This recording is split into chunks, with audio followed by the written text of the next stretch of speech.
Welcome to Accelerator Pedals. In this video, I'm going to show you how to easily test your 2011 through 2019 Ford E350 van accelerator pedal. This is the power supply. It takes 3 AA batteries. Line them up like this. Use some copper wires at the edges and attach the positive and negative wires at the ends. Verify that you will have about 4.5 volts coming out. That is close enough for testing to the 5-volt system in your car. After assembling the power supply, the plug should be facing towards you just like this. The positive from the multimeter and the battery will be connected up to this first pin, and the multimeter will be set at 20 volts just like this.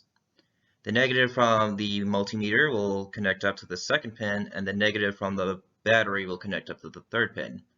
After you do this, it should be reading about 4.1 volts on the multimeter.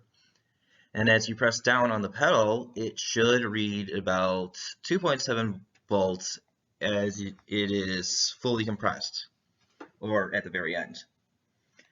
Make sure you're checking for both spikes and glitches during your test.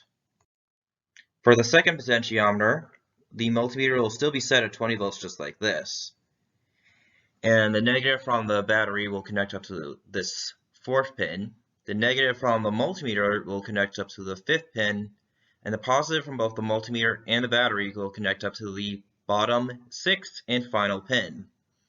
After you do that, it should be reading about 3.8 volts on the multimeter in its idle position. As you fully press it in, it should stop at around 1.0 volts. Remember to be checking for spikes and glitches during these tests.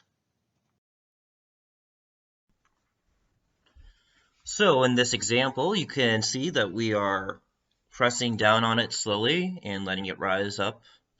And it looks like that this is not having any problems. It doesn't have any glitches or spikes. If your pedal has a spike or glitch, time to replace it. Our website shows when we have them in stock. We ship them from Ohio and we'll send it out right away. Check out the pinned comment and in the description for the link to our website. Thank you and have a good day.